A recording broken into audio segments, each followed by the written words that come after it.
출애굽기 22장 절도에 관한 법. 어떤 사람이 소나 양을 도둑질하여 그것을 잡거나 팔았을 경우 소 한 마리에 소 5마리를, 양 한 마리에는 양 4마리를 배상해야 한다. 도둑이 집을 뚫고 들어가다가 들켜서 맞아 죽었으면 살인죄가 되지 않는다. 그러나 해가 이미 떠오른 다음에는 살인죄가 된다. 도둑질한 자는 배상해야 한다. 그가 가진 것이 없으면 제 몸을 팔아 도둑질한 것을 갚아야 한다. 도둑질한 짐승이 소를 낙이든 양이든 아직 산 채로 그의 손에 있으면 그는 그것을 갑절로 배상해야 한다. 손해배상법. 어떤 사람이 밭이나 포도원에서 풀을 뜯기던 가축을 물어 풀어놓아 남의 밭 곡식을 뜯어먹게 하였을 경우 그는 자기 밭의 가장 좋은 소출과 자기 포도원의 가장 좋은 소출로 배상해야 한다. 불이 나서 가시던 불에 옮겨 붙어 남의 낯가리나 거두지 않은 곡식이나 밭을 태웠을 경우 불을 낸 자는 자기가 태운 것을 배상해야 한다. 어떤 사람이 이웃에게 돈이나 물건을 지켜달라고 맡겼다가 그 집에서 도둑을 맞았을 경우 그 도둑이 잡히면 도둑은 그것을 갑절로 배상해야 한다. 그러나 도둑이 잡히지 않으면 그 집 주인은 이웃의 물품에 손을 대지 않았는지 밝히려 하느님께 나가야 한다.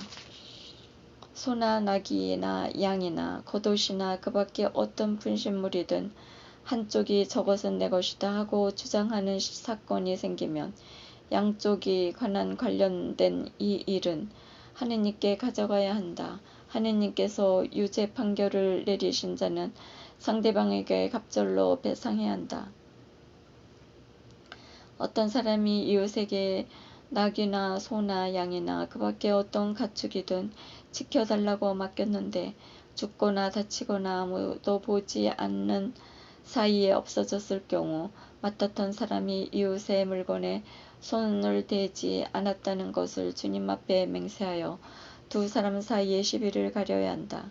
그러면 임자는 그것을 받아들이고 상대방을 배상하지 않는다. 그러나 그것이 도둑을 맞았다며 그 임자가 배상해야 한다. 그것이 맹수에게 찢겨 죽었다면 그것을 증거물로 내놓고 찢겨 죽은 짐승을 배상해야 하지 않는다. 어떤 사람이 이웃에게 짐승을 빌려갔다가 그것이 다치거나 죽었을 경우 그 임자가 같이 있지 않았다면 배상해야 한다. 임자가 같이 있었다면 배상하지 않는다. 그 짐승이 세를 낸 것이라면 쇳돈을 물어야 한다.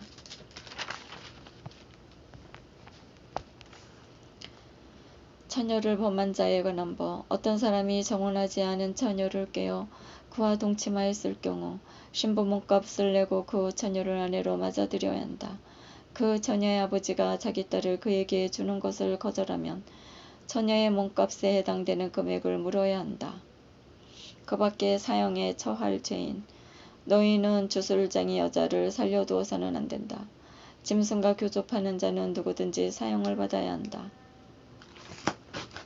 주님 말고 다른 신들에게 제사를 지내는 자는 처형되어야 한다. 약자보호법. 너희는 이방인을 억압하거나 학대해서는 안 된다. 너희는 이집트 땅에서 이방인이었다. 너희는 어떤 과부나 고아도 억눌러서는 안 된다. 너희가 그들을 억눌러 그들이 나에게 부르짖으면 나는 그 부르짖음을 들어줄 것이다. 그러면 나는 분노를 터뜨려 칼로 너희를 죽이겠다. 그러면 너희 아내들은 과부가 되고 너희 아들들은 고아가 될 것이다. 너희가 나의 백성에게 너희 곁에 사는 가난한 이에게는 돈을 구워 주었으면 그에게 채권자처럼 행세해서는 안 되고 이자를 물려서도 안 된다. 너희가 이웃의 겉옷을 담보로 잡았으면 해가 지기 전에 돌려주어야 한다. 그가 덮을 것이라곤 그것뿐이고 몸을 가릴 것이라곤 그 옷뿐인데 무엇을 덮고 자겠느냐. 그가 나에게 부르짖으면 나는 들어줄 것이다. 나는 자비하다. 하느님을 섬기는 몇 가지 법. 너희는 하느님을 욕하거나 너희 백성의 수장을 저주해서는 안 된다. 너희의 풍성한 수확과 과일즙을 나에게 바치기를 미루어서도 안 된다. 너희 아들들 가운데 맞이는 나에게 바쳐야 한다. 너희 소와 양도 그렇게 해야 한다. 이레 동안은 어미와 함께 두었다가 여드렛 날에는 나에게 바쳐야 한다. 너희는 나에게 거룩한 사람들이 되어야 한다. 너희는 들에서 맹수에게 찢긴 짐승의 고기를 먹어서는 안 된다. 그런 것은 개에게나 던져 주어야 한다. 우리를 먼저 사랑하신 하느님, 영원히 찬미 받으소서.